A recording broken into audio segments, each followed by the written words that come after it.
Welcome to Lazio Lounge, the one and only Lazio podcast in English, brought to you every week with co-hosts Vittorio Campanile and Alison McKenzie. You can listen and subscribe to the podcast on iTunes, Spotify and Spreaker. Please remember to rate and review the show. You can also support our show on our Patreon page, patreon.com/Lazio Lounge. Membership starts at just $2 a month and you will help us improving our show. And now it's time to talk about Lazio. Hello everybody, welcome to Lazio Lounge. Guys, what a match. Alistair, we have to say sorry to Caicedo because, he's starting scoring every time in the last second. I don't know, how many points did he give us this season? It's been unbelievable. An incredible match. But before talking about Caicedo, Alistair, I have to be honest with you. In the second half, when Lazio was losing, and he was attacking. I said, okay, this is a typical Lazio match where we deserve to win and we don't get even 1 point. Were you thinking the same thing? Well, you know what? I think this is probably one of the most telling things about this season so far is that I actually wasn't. Any other season, and including the start of this one, I would have been with you there. Thinking, same old story, frustrating game. We're peppering the opposition with, to be honest, we weren't really peppering them with shots, but we were dominating the game at least and really being on the front foot for most of that with very little reward for it. But there's just something different about this team now, and I think after the Juventus game, particularly coming from behind in that to win, and also the way that this team has won late on so many times recently, against Milan, against Sassuolo, against Fiorentina. And I don't know, there's just something inside me now which makes me a lot... I wouldn't say calm was the word, but I was definitely thinking towards the end of this game, you know what, we've still got a chance here. I wasn't expecting 2 goals, if I'm honest, inside stoppage time. But I did have that a lot more belief that they could at least get the draw and kind of stick in this to get a result late on than I have done before. And I think that says an awful lot about where this team is at right now. Yeah, well, it was unbelievable. It was an unbelievable victory. You have to be honest, Alistair. It's true, Lazio was down 1 goal, but in the second half, I don't remember Cagliari passing our half, I think Lazio was in the penalty box of Cagliari for 45 minutes, 60 minutes probably, even in the beginning of the first half, after Cagliari went 1 goal ahead. I think it was only Lazio. And the problem was too many mistakes. I thought Luis Alberto before the goal wasn't playing that great. I thought we missed a couple of assists. And when Ciro had a couple of chances, he put it wide. And, I was thinking, today there's Rafael in the goal. He's not a very good goalkeeper. Let's test him. Because I'm sure that even if we don't find, the perfect goal, maybe we can score anyway. So it was really annoying because at the end of the day, Alistair, I was thinking, okay, we are not playing that bad. We are playing well. We should be like 4-1 ahead, and instead it was still 1-0 Cagliari. That was incredible. But at the same time proves you that even in the bad times, I thought Immobile didn't play great today. Even in that bad situation, Lazio still able to win. How many times did we say last year, this is a team that is mobile dipendente, How often did they say? And now probably we can say it's not. Lazio is not anymore dependent from Ciro Immobile's performance. No, we saw that a bit last week as well, obviously, with the Juventus game. We spoke about that a little bit, the fact that he was capable of not getting on the score sheet and not having a particularly memorable game, and they still managed to pull off that result. And in Felipe Caicedo, you've got a guy who's now really making a name for himself as an impact sub because, we retweeted it just before coming on air here, that now in his last 3 Serie A appearances, he's come on as a sub on the 80th minute against Cagliari to then score a winner on the 98th minute. Against Juventus, comes on the 90th minute, scores in the 95th minute. And then against Sassuolo, comes on the 79th minute and scores a 91st minute winner. So this is a guy who's just, he's got so much hunger to score when he gets on the pitch. And the more he does this, the more he's going to believe he can do it as well, is the good thing. So yeah, it's obviously more than Immobile in this team, and I think the great thing is as well that they showed another way of going about it. Vittorio, I think for me that was one of the most impressive things tonight. It wasn't so much what was happening on the pitch as what Inzaghi was directing off it, because, like you said, dominating this match, spending so much time attacking the final third of Cagliari, and then it wasn't working. You know, they're running into a brick wall time and again. Like you said, Luis Alberto wasn't having the best match of his season either. He wasn't getting the space he needed.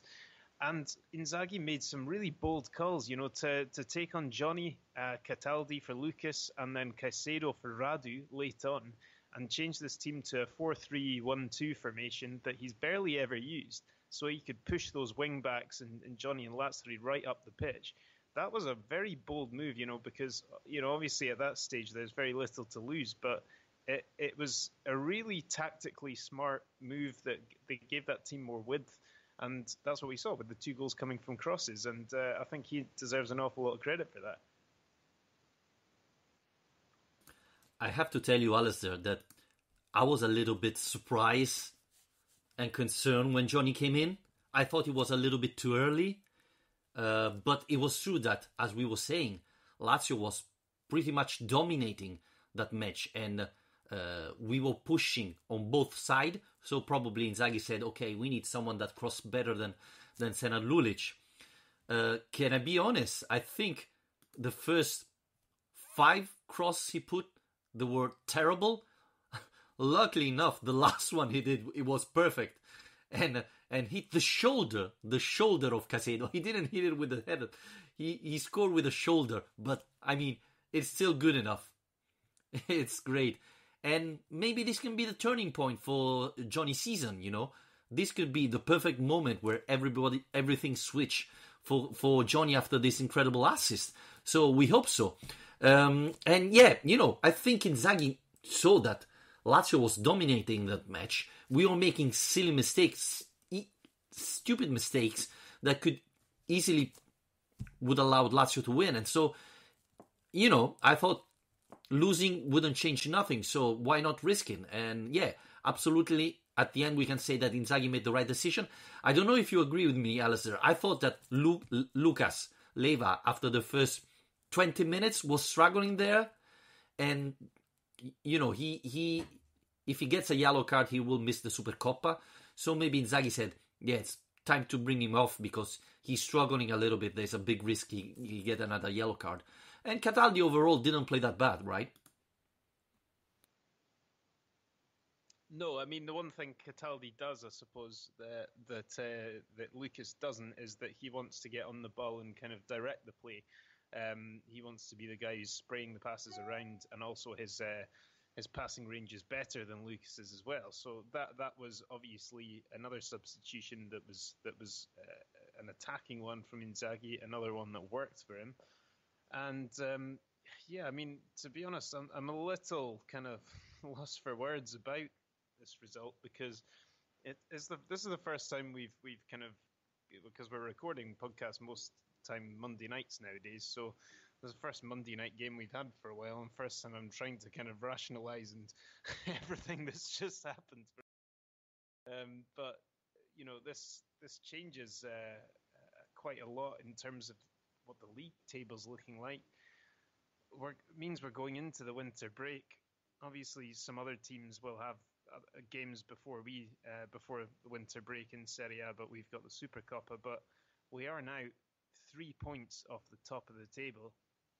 We're 7 points ahead of Cagliari. We now have a 7-point advantage in the Champions League race, which, don't forget, is what we're aiming for here. And with the other results that happened this weekend, with Napoli losing, Atalanta losing, and now obviously Cagliari losing, thanks to us, this against who did they lose? Cagliari? I don't remember. Felipe Caicedo. What a man! I think he broke his shirt when he was celebrating. They had to give him another one.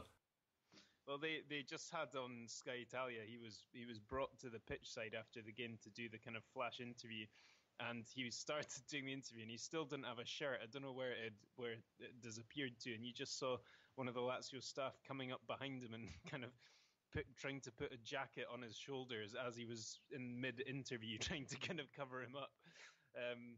So yeah, I mean, the celebrations were great to see. You can see how much it means to this team. And like I said at the start, I think the more of these moments that this team gets, the more they'll believe, the more the confidence will build. And I can't state enough how important I think that's going to be for the team to achieve their goals this season. So the Supercoppa should be a very interesting match next weekend.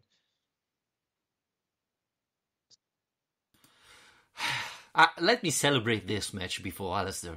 I mean, one match at a time. This is the 8th consecutive win in Serie A. I mean, the result is it's unbelievable, especially because, again, I said often, Lazio put this streak beating Milan away and was 30 years, Fiorentina away, Juventus at home. You know, it's simply, I don't want to say unbelievable, but very tough.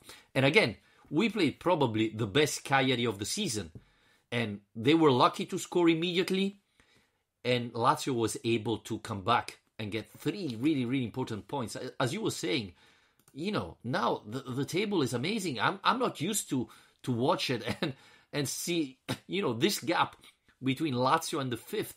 I'm not watching ahead, to be honest with you. I'm not thinking about Juventus Inter. For me, the most important thing is the gap between Lazio and the 5th. And it's simply unbelievable. Even because, and I don't know if you agree, Atalanta going through the Champions League, my impression was that they are now probably more focused on the Champions League match than on the Serie A. Cagliari played well today. Well, not that well, I thought. Lazio dominated.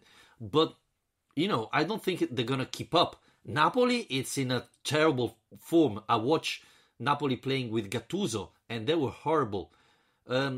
So, you know, it's. I don't want to say it because every time we said, you know, this is the right year, we've been getting hard delusion at the end of the season. But this year it's looking great. This year we have Lazio playing great football and the other teams playing terrible. So, you know, it's really exciting. I don't want to think about the Supercoppa, even because I think after the defeat, after Lazio beat Juventus last time, you know, it's not going to be a surprise. I think Juventus will come very prepared, and this will make things even harder for Lazio. I'm just going to get to some of the questions. We put out a tweet at full time there, and so, you know, by the time this goes out to people, apologies if we've missed any, because it is happening pretty quickly after full time, but just read out a few reactions from people. Massey saying, I've been waiting for that so long for that Lazio. We had asked for if anyone had any questions for us, and David said no because Lazio is perfect right now. Jeppe Rod Nielsen said, just start the podcast. I just want more Lazio right now. So I think people are pretty happy at the moment, which is nice to see. Usually when we're feeling happy, we don't get an awful lot of questions from people. So today seems to be a bit different. This one I'll start with, though, Vittorio, from Torgeir Meyer. He said, have any of you ever seen such an attitude of a Lazio team? So how do you think the kind of the group spirit, the team mentality here compares to what we've seen in the past? Well, it reminds me a little bit of the Lazio of the Scudetto, right? The match Lazio won in Turin with the Simeone's header. You know, that's the team. That reminds me a lot of that team fighting till, you know, Alistair. After Luis Alberto scored, probably a lot of team would say, okay, we done it, that's good. But there were 5 minutes missing and they didn't stop. They keep pushing. And that's, you know, a really important message. That's really tell you how much the team trust themselves, how they really believe that they could have won this match. I don't know how many teams would have instead, after scoring with Luis Alberto, would said, okay, we got it, a good draw. Now let's be careful and not get a goal back, and you know, we go home with this point. It's still good. Instead, no, they didn't stop. They keep pushing because it wasn't the first chance that Caicedo scored after we draw. Lazio put another cross in the box, and they keep going. And I was really nearly, wow, guys, let's be careful because this can be dangerous. A counter-attack could be dangerous. Instead, they didn't have any doubts, and this is great. And you know, how many times did we complain about Caicedo? But he's becoming, you know, I think in Italy it was called Zona Cesarini. I think we should be calling it Zona Caicedo now, because he's so good in the last minutes that, yeah, I think he deserves it. Yeah, I mean, to be honest, his goal per minute ratio has never been that bad, but his what's the word? His efficiency in front of goal recently is just ridiculous. In terms of the question about the team spirit, the team mentality, I think that the difference is here that there have been teams in the past that have shown good, grinta and those kind of attitudes. Some of the Eddie Rea teams, or even Delio Rossi, thinking back then, have had the fans on their side, but they've had relatively limited quality, and I suppose the ceiling is lower than it has been for this team. And so I suppose what I'm getting at is that the really exciting thing here is not only that this team has more of that winning mentality than teams we've seen in the past, but they've also got a lot more quality than any team we've seen since arguably the early noughties, the kind of glory years, kind of post Scudetto, I suppose, in terms of what the players we can actually put on the pitch at the moment. So when you combine those two things, you're talking about a very dangerous prospect. And I still am not going to get on board with the Scudetto talk. I'm sorry, but I know some people didn't like the fact that I wasn't wanting to launch into that last week. But I think what it definitely does is it gives us a very, very good position to be in terms of this Champions League race, and finally getting to that stage, which is definitely the next one in this club's development. Alistair, can I stop you a minute? Because on Instagram, there is our friend Nainggolan who's complaining. He said 7 minutes without the VAR, already 7, it's too many. And after 7 minutes, Lazio scored. Even the president of Cagliari was complaining about the injury time. But what people forget is that, and I tweeted during the match, is that during the second half, the raccattapalle, now I don't remember how you say it in English, hide the balls every time. Every time the ball was going out, they didn't have any ball. It was taking like 30 seconds to 1 minute to get the ball back. And that's really annoying. I hope the referee appointed that, because I hope they get a good fine for this, because they started not in the last minutes. They started since the beginning of the second half, as Lazio was dominating. Every time the ball was going out, ball was missing. It looks like they didn't have a ball in Cagliari. So I thought 7 minutes was quite good. And one of the reasons was they had two subs. So that's why they had the extra time. Two players went down during the injury time. And, you waste time, and the ref adds 30 seconds. And that's what you deserve. I'm sorry to say, but Nainggolan proved to be a bad loser. Every time, he doesn't accept it. I have to say that Nainggolan played well in the first half, but disappeared in the second.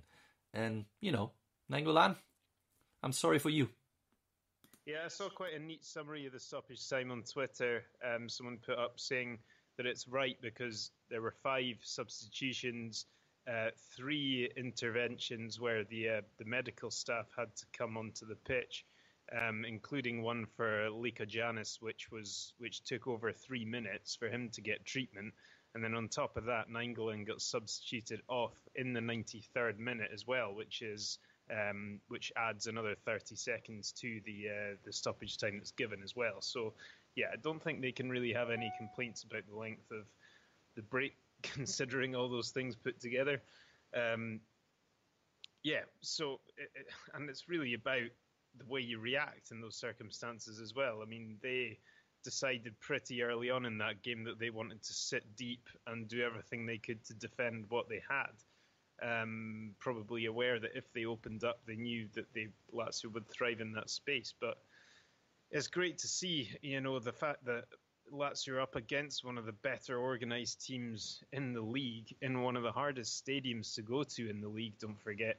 And they're still able to see that through. I mean, it's something else. It's a serious result, and I think it's a real statement result. I mean, obviously Juventus was last weekend, and that was a big one. Juve's first defeat of the season. Yeah, a decent one, I would say. Yeah, not a bad victory. Obviously, that was a big one. So almost anything in comparison would kind of pale in comparison with that result. But don't let anyone be fooled by the importance of this win. This is a really big one against a very good team.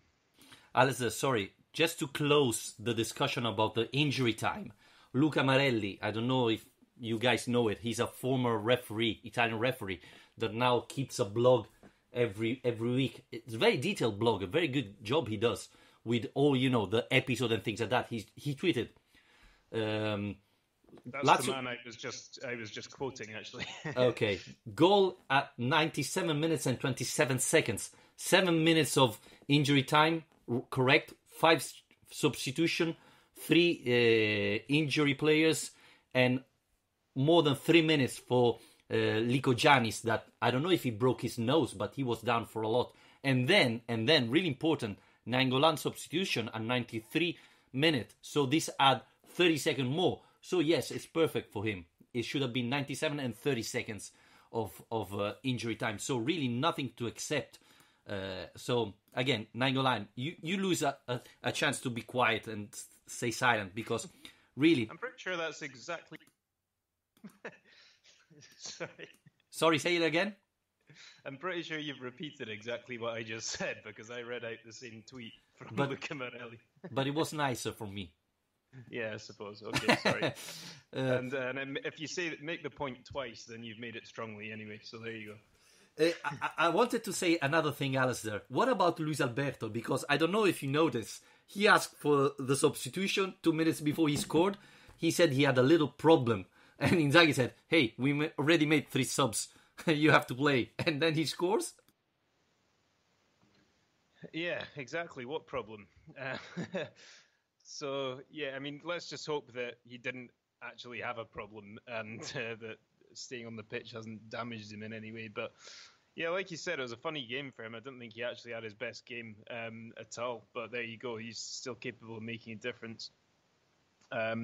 We've got a couple of people who have been asking us now, I suppose the year is coming to an end as well, about January, and I suppose our answer is generally always the same thing on this, but Moy Bruno says, with the current form, do you think Lazio will be active in January? And Michele Casartano says, what does Lazio need to do in January to keep this run going? Will Lotito invest? So, I mean, I think we answered this question pretty much last week or the week before anyway, but do you think anything's changed now? Well, the biggest rumors is that Kigne, if I pronounce it correctly, I'm never sure about that.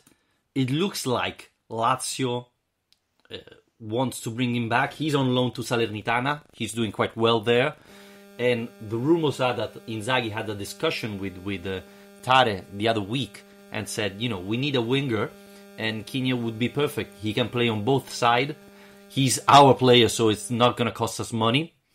Obviously, the problem is he's one of the key players of Salernitana. He's always starting, and he's quite good, if not always the best man of the pitch. So I don't know how hard it will be to bring him back. But apart from that, maybe Lombardi, it's another example. He's on loan to Salernitana as well. But yeah, I don't see it happening anything else. We know that Durmisi is on loan to Nice. I don't know if Berisha is going to weigh. Minala's probably another player that Lazio is going to try to sell. But coming in, I think this could be the only option, to be honest. Yeah, I mean, I don't think we're expecting any big changes, to say the least. But look, I mean, I think that this squad has got this far and played this well. The other thing worth remembering is that, if we're here at the moment, 16 games into the league season, 6 games into Europa League campaign, we are obviously out of Europe after the defeat to Rennes on Thursday. I don't think we really need to talk about that much because it was just terrible. But anyway, what it does mean is that Lazio's focus in 2020 is going to be entirely on Serie A. So apart from the Coppa Italia, obviously. But since we won that last year, do we really need to do it again? It's getting too easy. But, yeah, no. But that is a position that Simone Inzaghi's not been in since his first season in charge, when he was really getting to grips with everything. The last 2 years, Lazio have been in Europe still, and obviously had cup runs as well to contend with. So, although I still think it's very unlikely Lazio are going to do an awful lot in January, they are in a much better position in a way to kind of get the best out of the squad that they do have throughout the rest of the season, because the games won't be quite as thick and fast as they have been in the past. So I think we can be encouraged by the fact that they've managed to continue playing so well in the league while this European campaign's been going on. And yeah, I think that a lack of investment in January isn't necessarily a reason to fear that everything's going to fall to pieces in the league. I'm still not 100% happy to be out of the Europe League. I think, let's not forget there are players like Vavro, Berisha, that pretty much were playing only there. Now what's going to happen with Vavro? And now he's injured. He's going to be 1 month out. But when he's back, what are we going to do? Is he going to have a chance? Vavro? Well, I don't think his performance against Rennes has really helped his cause in terms of getting a chance.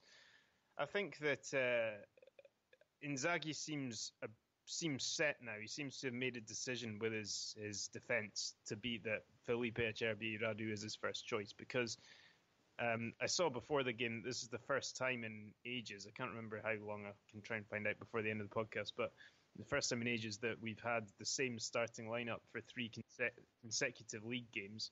And most of the time, the reason for that is the shuffling in defence. So it is at least an encouraging sign that if Felipe stays fit, if Radu stays fit, then that is going to be the defence going forward. So I think Vavro's going to find it very difficult to break back into this side, get much time before the end of the season, apart from maybe in those early Coppa Italia rounds, because I don't think Inzaghi trusts him. I don't think he can trust him, given the performances he's put in so far and how important it's going to be between now and the end of the season to have that defence continuing to stay strong. Alistair, Inzaghi have spoken, and I think in the words he said tells a lot about the transfer market, because he said, transfer market, I talk with the club continuously. We promised to talk after the Supercoppa, but the match of today gave us very important answers. I want to make 3 names: Johnny, Cataldi and Caicedo. They all came in from the bench and they changed the match. I am happy, I'm lucky to have a club that never put me under discussion. They know how to work and they always give me power and trust. I think this means that those are the 3 signings of this winter. Am I right? Yeah, that's a well-timed interview after just talking about that. And can I tell you something? Tell me if I'm too hard on him, but I thought Johnny crossed like 4 times, and the first 4 were a disaster.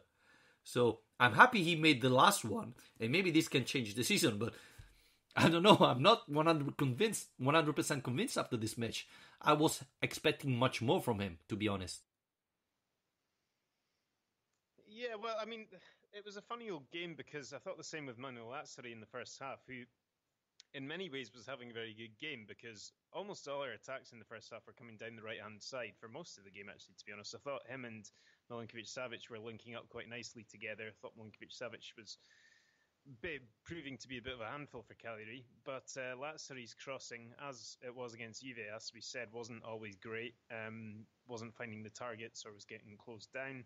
And yeah, so it was the same for Johnny. I mean, I think it was an important moment for Johnny, like you mentioned earlier, to get that assist. And, it's a big moment for his Lazio career, because I was fearing for him at one point when, late on in the game, before we'd scored the equaliser, there was that kind of barrage on the Cagliari goal, and Lazio players were lining up on the edge of the box when they moved it to the left-hand side, and Johnny took a shot on and absolutely blasted it over the bar when there were other players available to take on the shot from a better position. And I thought, if that proves a costly error, it's going to be one of those ones that people remember and hold against him a little bit. So I'm glad that he managed to recover from that and do something that made the difference. Because, I don't think it's fair to write any of these guys off. I include Vavro in that. I include Berisha in that.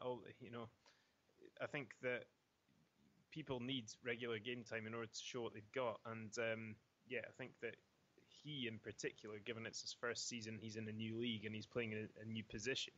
I think he in particular deserves a bit more patience than most to get to the level that we want him to get to.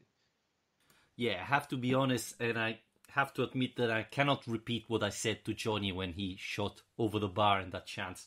I think that was a greater chance, and I was thinking probably would be the last of the match. So I'm happy he came back. And yeah, as I said at the beginning, I hope, sometimes even this match where you don't play great, but at the end you find the sizing point, like that cross, it can change your season and give you confidence and give you boost. Even because, Alistair, I think, and I don't know if you agree with me, the weaknesses of this team are exactly the wingers. Now, today Maruzic was back in the bench. I don't know if he could have come in because he just recovered from an injury. And on the other side, it looks like Lukaku is out till the new season, and this is not the first time. So really, if Johnny didn't step up, Inzaghi didn't have that many options on the wingers. And in a 3-5-2, those are the one that runs more. Now we know that Lazzari probably is coming back to Rome walking on the sea, because he likes to walk for miles and miles. But Lulic is not getting younger, and he looks tired, and he need to have some rest. So it's good that Lulic proves him he can play instead of Lulic. Yeah, just getting back to some of the questions coming in as we go along. More on Caicedo from Dara Henzi said, what do you think of Caicedo about 10 minutes after he came on against Sassuolo? I thought he should never play for Lazio again. Then Siamak Tundra Nafisi says, is it time to reassess Caicedo? Is he now finally consistently consistent as a super sub, or is it luck? What do you think? I think Caicedo could be maybe you're too young, the Vignola of Lazio. Juventus had this player that was coming in the last 10-15 minutes and was scoring all the time. Maybe this could be the role for Caicedo. Maybe, Ciro Immobile and Correa put under pressure the defense, and when they're tired and they're struggling, you put in Caicedo that is physically strong, and they're not able to stop him. It's true, let's be honest. Today, the reason why Lazio won only at the last second was because Ciro Immobile wasn't perfect. I think him and Correa missed a couple of good chances, and this is why Lazio struggled to win. So maybe Ciro Immobile needs a rest, but at the same time, it's interesting to have this player coming from the bench and solving all your problems. So I'm a little bit undecided here. Yeah, I mean, just looking at it here, in Serie A this season, he's got 4 goals in 11 games. But then if you actually look at the minutes, he's only played 323 minutes. And having done some very quick maths here, that basically equates to a goal every 81 minutes, which is not bad going, especially considering the time it takes to make an impact, having come off the bench or get into a game or be in difficult circumstances or the pressure or whatever it is. So yeah, I mean, I think that in terms of the question of is it luck? Well, I don't think it's fair to call it luck because, you know, he is delivering. And not only is he delivering by making the difference when he comes on, but he's doing it in really important games. And that's 3-3 now as well. So, I mean, the guy is, you know, from the first question saying, I thought he should never play for Lazio again. It's worth remembering back in 17-18, Dara Henze, you asked that question, won't have been the only one saying that. I mean, Felipe Caicedo did become kind of public enemy number one for a while because of his inability to score goals or pose a threat, his struggles to adapt, and that terrible miss against Crotone, which would have got us in the Champions League. So it's been a remarkable turnaround, and he's now one of the most popular players on the team. You know, when you go to games now and the team lines are read out beforehand, he's always one of the most celebrated names to be read out on the loudspeaker in the stadium. So it's been quite a turnaround from him, and if anything, he's becoming more and more a kind of cult hero and more a talisman, I suppose, of this season that Lazio are having. Absolutely. I don't remember anymore what happened against Crotone. I completely forgot. And so, Caicedo, you are my favorite now. And to be honest, I thought he scored with a header, but then seeing the replay, instead he's hit it with the shoulder because the defender pushed him a little bit. And, you know, I think really it's funny how he changed because the first year he was missing so many chances. I think this was the first chance he had today. And it's not the first time that at the first chance he scores. So, really, we always said that what Lazio was missing was a Vice Immobile. And it looks like Caicedo deserved to be it at this point. And as you were saying, Alistair, this was a very, very important match. After a very important match against Juventus, you know, you could have been a little bit relaxed. I thought the first half, Lazio didn't play with the eye of the tiger. The players were a little bit, I don't want to say relaxed, but they weren't 100% focused. They weren't putting everything on the pitch. And I was a little bit concerned, you know. I was thinking, well, this is the typical Lazio that after a good performance, they stop playing and, you know, like this. It's true to be told that even with a defeat, Lazio would still have been third, but Roma and Cagliari would have been just 1 point down, and you wouldn't have that huge gap that you now have with Atalanta. So winning today was really, really fundamental, especially how you won. You know, if you won 4-1, scoring 3 goals in the first half, it would have been completely different. Winning like that, it tells you really that this team, it never gives up, which wasn't absolutely the thing. You know, last year, Lazio, when they went down, they never recover. This year, not only they recover, they go and win matches against Juve, against Cagliari away. I mean, this is a completely different team. And you look, the names are exactly the same of last year. What happened? I don't know, but I'm happy. You know the last time Lazio have picked up 36 points from their first 16 games? Nope. 1973-74. And I believe something happened that year. 73-74? Wow. Yeah, I've just retweeted that, but that is that is some statistic that really does justice to the run this team is on. Obviously, if anyone's not picked up on the reference, that was the year of Lazio's first Scudetto. So, yeah, it's not a bad way to start the season. I keep saying that start the season. It's not the start of the season. We're almost halfway through. Yeah. Alistair, we have a question from Mayer Abu Arya, who is asking, why did Inzaghi wait till the 18th minute to sub in Caicedo? We are not playing Juve. And is Immobile on a slump after the penalty miss against Juventus? Well, the first one, I mean, I don't think we can criticise his substitutions tonight because it worked. You know, he got the impact he wanted to. In terms of waiting that long, I think that it all comes down to the fact that he had to change the formation to that 4-3-1-2, which was a big gamble for him and a quite high-risk strategy considering how attacking a team it was. So it wasn't as simple as just bring on Caicedo, he's a striker, because if he wanted to keep things as they were, he would have had to bring off one of Correa or Immobile. But instead, what he decided to do is change the whole shape of the team. And in terms of Immobile, come on. I mean, it feels like that because he was on such ridiculous form before that. But, I mean, this guy's already got 17 goals this season. I think he's allowed to go a couple without scoring. So his last couple of performances haven't been at the level that he has set earlier on in this season. But it's a long way from calling it a slump. I think that would be very unfair.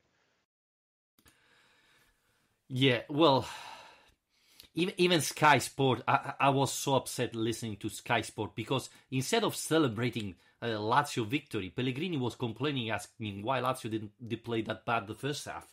And, I don't know what Pellegrini has against Lazio, but he's always negative. Talking about Immobile, yeah, he wasn't great today, but as I was saying before, a lot of Lazio players made so many mistakes today. Yeah, maybe Caicedo could have come in earlier, but Inzaghi tried a very, very attacking mind team. He took off Radu, he didn't sub Immobile for Caicedo, so, it was a very dangerous substitution. It's true that Cagliari was really struggling in the second half. I don't know how often they went in our midfield, but yeah, I think Immobile is so incredible that we get used to it, right? He's gonna score every single match. That's not normal, Think about Cristiano Ronaldo. He's the best player in Serie A and didn't score for a month, So imagine Immobile didn't score for 2 weeks, for 2 matches. I mean, that's ridiculous. Complaining about that. But, Alistair, we have to say something. What about Strakosha? What saves did he make in the first half when Cagliari had two incredible chances? One with our friend Rajan Angolan, all in front of the goalkeeper. Yeah, I mean, that was something else. Did so well to come out and narrow the angle and get to the ball as well. So, yeah, there were a couple of hairy moments in this game. Don't get me wrong. Strakosha saved us there.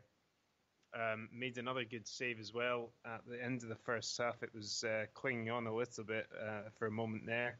And then obviously in the second half on the break, Cagliari created a couple of good opportunities as well. So it wasn't all plain sailing along the way. And it was, in that regard, I suppose, a proper team performance because everyone played their part in this game. It was amazing to look at the replay of the Luis Alberto goal, the equaliser, and see that all started from a Francesco Acerbi cross from the left wing.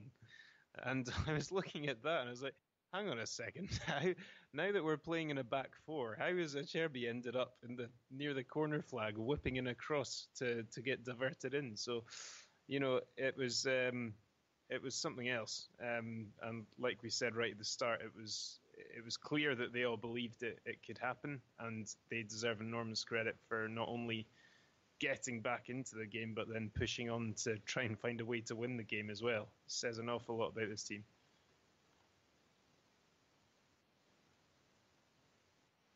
I think in the Caicedo goal, Acerbi was in the penalty box as well. I mean, he was another striker, another added striker. By the way, as we said, what Nainggolan said on Instagram, there is even Sergej Milinkovic-Savic that said, the match is not over till the referee whistle. Forza Lazio. I mean, I don't know if he has spin doctors, but I like what Milinkovic-Savic is doing with his Instagram account. Yeah. Well, that says it all, though, doesn't it?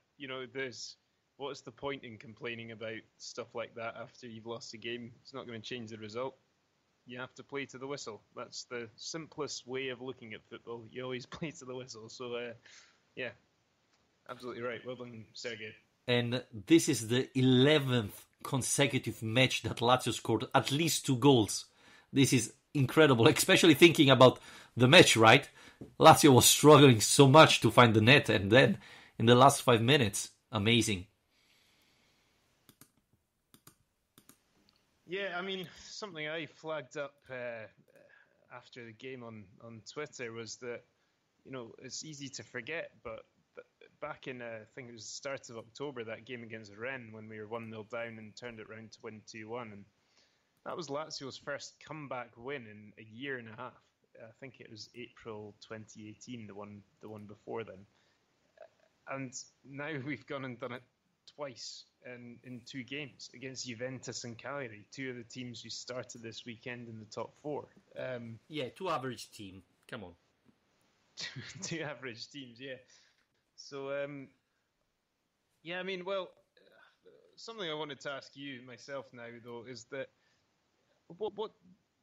how do we approach the Supercoppa? I mean, is this kind of like a free shot at some silverware, and we can go into it with relative kind of lack of pressure and freedom to kind of do what we want, or is this a real test, a real kind of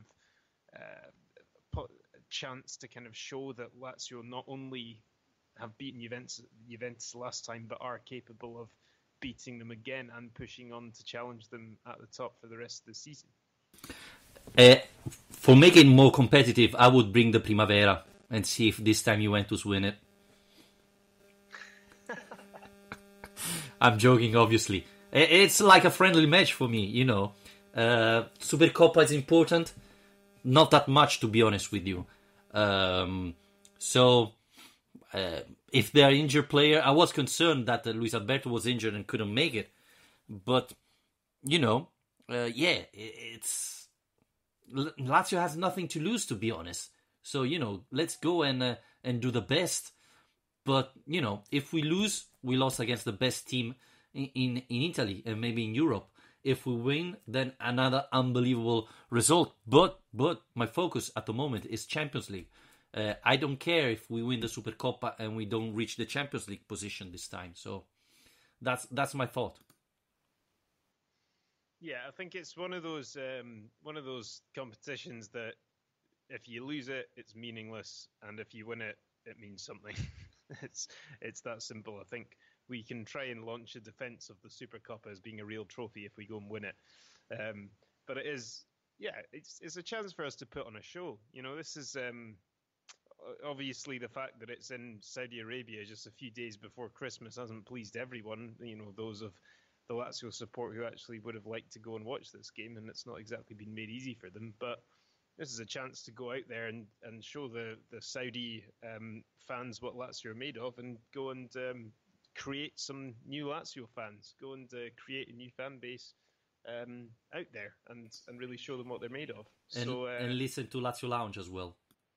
Yeah, exactly. That's what we're really after here. That's really what the Supercoppa is all about. Is getting us some new listeners. Yeah, absolutely. Maybe a new owner. A rich Arabic guy. Nice. Yes. Now we're talking. That's the only reason why we keep this podcast on. Yeah, we're waiting for the takeover. Absolutely. Yeah.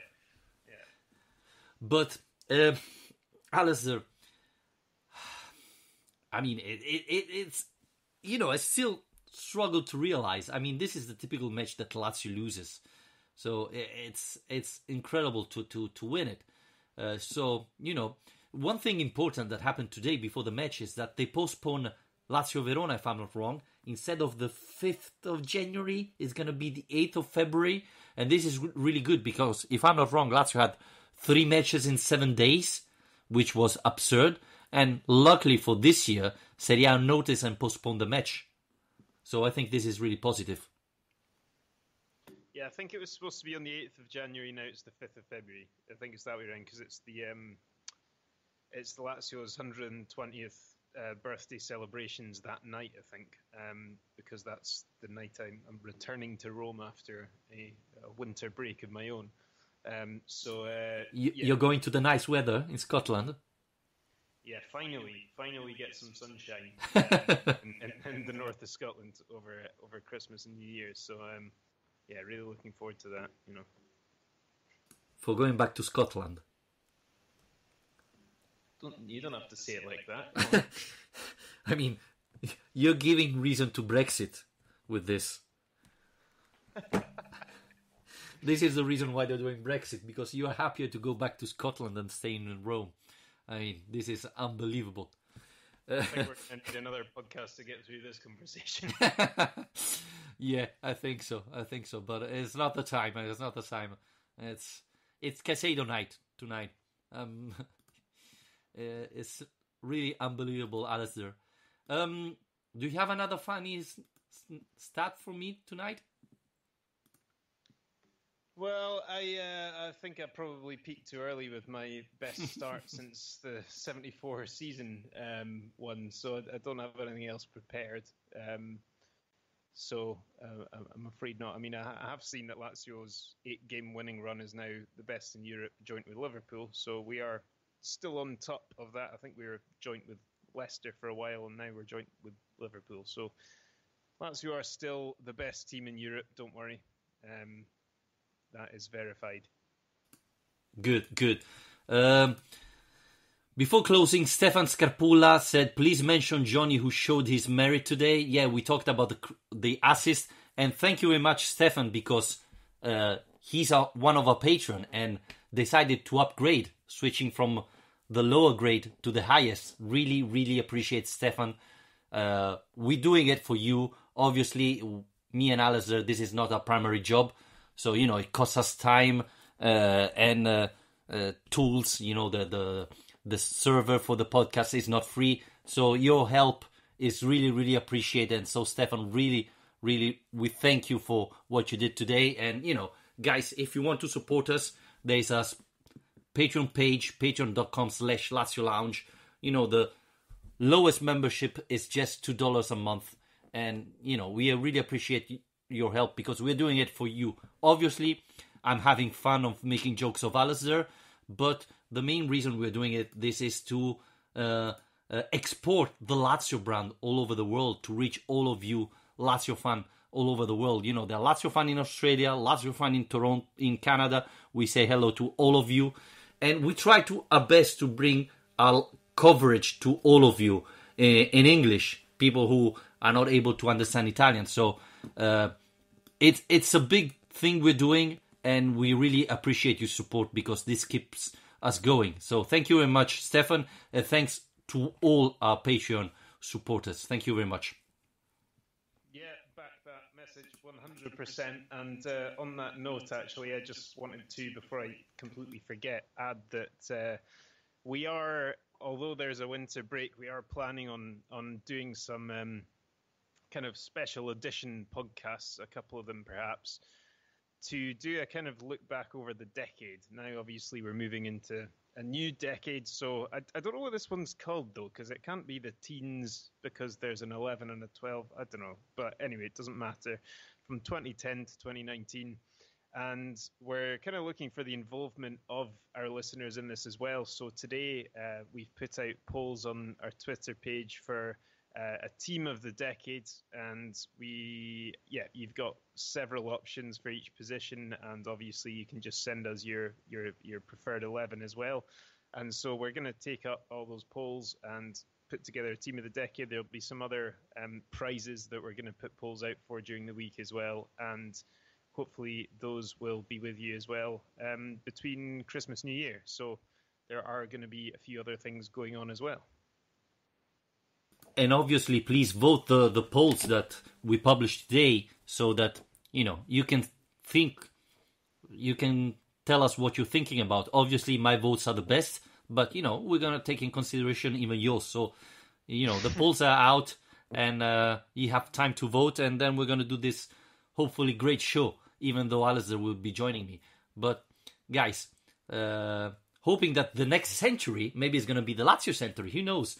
Reaching the Champions League, and who knows? We can say that this year is finishing really, really well. Let's hope that the Supercoppa would be the best ending of a great season. Alistair, can we wrap it up here? Have you have anything else to say? No, I think that's it for now. Until next time. I think we have to say that 1 year ago, Felice Pulici, the goalkeeper of first Lazio Scudetto, left us. And I think it's great that Lazio won the match 1 year afterwards. And Strakosha made 2 unbelievable saves. The best way to remember a great goalkeeper, a great person who was even in the staff of Lazio when after he retired. So we are happy to remember Felice Pulici after this great win. And as usual, I make jokes about Alistair, but I really thank him for joining me all the time, being available and doing all this job with me. And so again, Alistair, thank you very much. And thanks to everybody listening. And again, if you like the show, please rate and review. Tell your friend, if he's not a Lazio fan, tell him to listen to this podcast. Maybe he's going to become a Lazio fan. So thank you, everybody. Thanks, Alistair. Good night. And always Forza Lazio.